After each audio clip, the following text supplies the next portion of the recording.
ہماری آج کی گفتگو کا موضوع سخن ام المومنین حضرت طیبہ طاہرہ خدیجۃ الکبریٰ رضی اللہ تعالی عنہا کی سیرت پاک کے حوالے سے ہوگا۔ آپ کا یوم وصال 10 رمضان المبارک ہے۔ اسی مناسبت سے آج ہم آپ کی سیرت پہ بات کریں گے۔ حضرت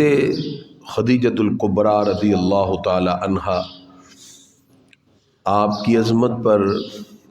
ایک شاعر نے بڑے خوبصورت انداز میں لکھا، مطلع دعوت پہ نور حق کی وہ پہلی سحر، حضور صلی اللہ علیہ وسلم پہ ایمان لانے والی پہلی خاتون۔ مطلع دعوت پہ نور حق کی وہ پہلی سحر، مزرع اسلام میں تسلیم کا پہلا شجر، مرکز ایمان پہ وہ ایمان کی پہلی نظر، وہ خدیجہ طاہرہ ہے زوجہ خیر البشر۔ حضور اکرم صلی اللہ علیہ وسلم کی پہلی رفیق حیات۔ لوگ تھے جب کفر جانب، آپ تھیں حق کی طرف، لوگ تھے تکذیب کرتے، صدق تھا ان کا ہدف، خدمت مولا میں رکھتی تھیں مال اپنا صف بصف، آل پیغمبر کی ماں بس ہے خدیجہ کا شرف، وہ مجسم تھیں فطانت وہ متانت کی دلیل، اور ایثار و وفا میں آپ تھیں اپنی مثیل، ان کا رب راضی تھا ان سے، بھیجتا تھا وہ سلام، لے کے آتے تھے خدا سے ان کی جانب جبرائیل۔ یہ مرتبہ اور مقام ہے حضرت خدیجۃ الکبریٰ رضی اللہ تعالی عنہا کا۔ حضرت خدیجۃ الکبریٰ رضی اللہ تعالی عنہا بے شمار خوبیوں سے متصف ہے۔ رسول اکرم صلی اللہ تعالی علیہ وسلم کے ساتھ ان کا جو تعلق ہے، اور خالق کائنات نے ان کی عظمتوں کو خود ذکر فرمایا، اور حضرت خدیجۃ الکبریٰ رضی اللہ تعالی عنہا سرکار کی پہلی رفیقہ حیات ہے۔ یہ وہ خوش نصیب خاتون ہیں جو ام المومنین کا سب سے پہلے درجہ پاتی ہیں۔ آپ کی کنیت ام قاسم، ام ہند، اور آپ کے القاب کبریٰ، طاہرہ، سیدۃ قریش، یہ آپ کے القاب ہیں۔ آپ کی ولادت عام الفیل سے 15 سال پہلے مکہ میں ہوئی، اور حضور اکرم صلی اللہ تعالی علیہ وسلم ان کا مال تجارت لے کے ملک شام گئے۔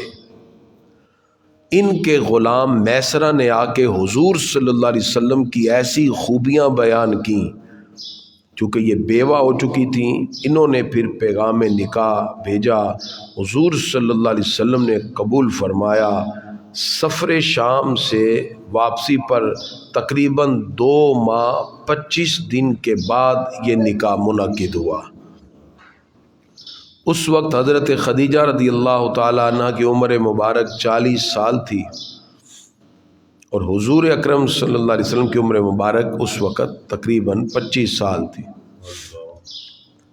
ایک بار جبریل امین علیہ السلام نے بارگاہ رسالت مآب صلی اللہ علیہ وسلم میں حاضر ہو کے عرض کیا، یا رسول اللہ صلی اللہ علیہ وسلم، آپ کے پاس حضرت خدیجہ برتن لا رہی ہیں جس میں کھانا اور پانی ہے، جب وہ آ جائیں تو انہیں اللہ کی طرف سے سلام کہہ دینا، اور خوشخبری سنا دینا کہ جنت میں ان کے لیے موتی کا ایک گھر بنا ہے جس میں نہ شور ہوگا نہ تکلیف ہوگی۔ بخاری شریف حدیث کا نمبر 3820۔ یہ وہ حضرت خدیجہ الکبریٰ ہیں جن کے لیے اللہ بھی سلام بھیجتا ہے، اور اسلام قبول کرنے کے بعد جذبہ قربانی اور ایثار اور سیکریفائس ایسا ہے کہ آپ نے اپنی ساری دولت حضور صلی اللہ علیہ وسلم کے قدموں پہ قربان کر دی۔ نماز کی فرضیت سے پہلے بھی نماز پڑھتی تھی، اللہ رب العزت کی بارگاہ کا قرب انہیں حاصل تھا، اور آپ کی جود و سخا کا یہ عالم ہے کہ قحط سالی میں قحط پڑ گیا، مویشیوں کے ہلاک ہونے کی وجہ سے حضرت حلیمہ سعدیہ تشریف لائیں، آپ نے انہیں 40 بکریاں اور 1 اونٹ تحفے میں عطا فرمایا۔ اسی لیے عورتوں میں سب سے پہلے اسلام قبول کرنے والی حضرت خدیجہ الکبریٰ ہیں رضی اللہ تعالیٰ، اور آپ صلی اللہ علیہ وسلم نے ان کی حیات میں کسی اور سے نکاح نہیں فرمایا، اور نبی کریم صلی اللہ علیہ وسلم کی ساری اولاد سوائے حضرت ابراہیم کے، سرکار کی 4 بیٹیاں حضرت زینب، حضرت رقیہ، حضرت ام کلثوم اور حضرت فاطمہ الزہرا رضی اللہ تعالی عنہن، چاروں بیٹیاں، اور سرکار کے 2 بیٹے حضرت قاسم اور حضرت عبداللہ جن کو طیب و طاہر بھی کہتے ہیں، یہ 2 بیٹے اور 4 بیٹیاں حضور صلی اللہ علیہ وسلم کی حضرت خدیجہ الکبریٰ سے متولد ہیں۔ ایک بیٹے ابراہیم ہے جو ماریہ قبطیہ سے ہیں۔ اسی لیے حضور اکرم صلی اللہ تعالی علیہ وسلم نے کئی مرتبہ ان کی شان ذکر کی اور فرمایا خدیجہ سے بہتر مجھے کوئی بیوی نہیں ملی، لوگوں نے میرا انکار کیا، وہ مجھ پر ایمان لے آئی، لوگ جھٹلا رہے تھے، وہ میری تصدیق کر رہی تھی، اور جب کوئی شخص مجھے کچھ دینے کو تیار نہ تھا انہوں نے سارا مال مجھے دیا اور دین کی خدمت کی طرف لگایا، اور اللہ نے ان کے شکم سے مجھے اولاد عطا فرمائی۔ یہ حضور صلی اللہ علیہ وسلم نے ان کا ذکر کیا۔ حضور اکرم صلی اللہ تعالی علیہ وسلم شیب ابی طالب میں معصور رہے، 3 سال بڑے سختی کے گزرے، حضرت خدیجہ آپ کے ساتھ ہے، اور نبوت کے 10ویں سال 10 رمضان المبارک کو آپ مکہ مکرمہ میں جب حضور صلی اللہ علیہ وسلم جلوہ فرما تھے ان کا وہاں وصال ہو گیا۔ اسی مکہ مکرمہ کے قبرستان جنت المعلی میں آپ مدفون ہوئی۔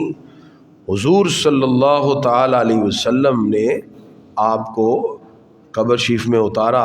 اس وقت چونکہ نماز جنازہ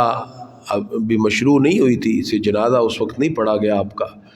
اور آپ کی عمر مبارک وصال کے وقت 65 سال تھی۔ حضرت خدیجہ الکبریٰ رضی اللہ تعالی عنہا، بے شمار خوبیاں ہیں، بے شمار اوصاف ہیں جو اللہ تعالیٰ نے حضرت خدیجہ الکبریٰ رضی اللہ تعالی عنہا کو عطا کیے۔ بعض مفسرین نے لکھا کہ قرآن پاک میں اللہ تعالیٰ نے ان کا ذکر فرمایا اور سورۃ الضحیٰ کے حوالے سے ذکر کیا کہ اللہ رب العزت نے قرآن مجید میں ان کا ذکر کیا۔ پروردگار ارشاد فرماتا ہے، پیارے محبوب آپ کی یہ شان ہے کہ خالق کائنات نے آپ کو اس وقت دولت اور مال سے غنی کر دیا جب کہ آپ بے سر و سامان تھے۔ وَوَجَدَكَ عَائِلًا فَأَغْنَىٰ، ہم نے آپ کو تنگ دست پایا تو آپ کو غنی بنا دیا۔ تو اس پر بعض مفسرین نے لکھا یہ جو آیت ہے وَوَجَدَكَ عَائِلًا فَأَغْنَىٰ، اس سے مراد حضرت خدیجہ الکبریٰ رضی اللہ تعالی عنہا کے ساتھ آپ کا نکاح ہے۔ حضرت خدیجہ الکبریٰ رضی اللہ تعالی عنہا جن کا آج یوم وصال ہے،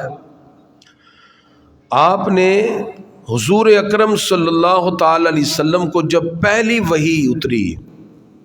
جسمانی طور پر آپ پر کپ کپاہٹ طاری ہو گئی، گھر تشریف لائے تو سب سے پہلے جنہوں نے تسلی دی وہ حضرت خدیجہ الکبریٰ ہیں۔ نے کہا آپ گھبرائیں نہیں، آپ تو یتیموں کا آسرا ہیں، بیواؤں کی آپ جو ہے بے کسوں کی بیواؤں کی خدمت کرتے ہیں، اللہ تعالیٰ آپ کے لیے کرم فرمائے۔ یہ الفاظ تسلی کے تھے۔ پھر ورقہ بن نوفل ان کے چچا زاد تھے، ان کے پاس لے گئیں، جنہوں نے سارا واقعہ سن کے کہا آپ اللہ کے سچے نبی ہیں۔ ورقہ بن نوفل نے آپ کی اتنی تعریف کی، ان کے دل میں آپ کا مقام بیٹھا، پھر سب سے پہلے خواتین میں اسلام قبول کیا۔ تو اسی اعتبار سے حضرت خدیجہ الکبریٰ رضی اللہ تعالی عنہ، ان کے وہ الفاظ جو ابتدائی اسلام کے دور میں حضور صلی اللہ علیہ وسلم کے لیے تسلی کا سبب بنے کہ پروردگار بھی غار حرا میں عبادت کے دوران کھانا لے کر آنے پر حضرت خدیجہ کے لیے سلام اللہ رب العزت کی طرف سے آ رہا تھا۔ گرامی کے حضرات، یہ حضور اکرم صلی اللہ تعالی علیہ وسلم کی وہ رفیقہ حیات ہیں۔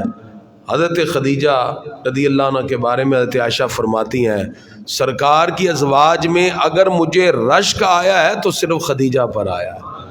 کہ حضور صلی اللہ علیہ وسلم ان کا اتنا ذکر فرماتے کہ ابتدائے اسلام میں جنہوں نے میرا ساتھ دیا، حضرت عائشہ فرماتی ہیں مجھے اگر رشک آتا تو حضرت خدیجہ پہ رشک آتا، اگرچہ انہوں نے اس وقت ان کا نکاح نہیں ہوا، نکاح ان کا حضرت عائشہ صدیقہ کا بعد میں ہوا۔ دعا ہے رب قدوس کی بارگاہ میں اللہ تعالیٰ پاکیزہ ہستیوں کے ذکر کے صدقے ہمیں بھی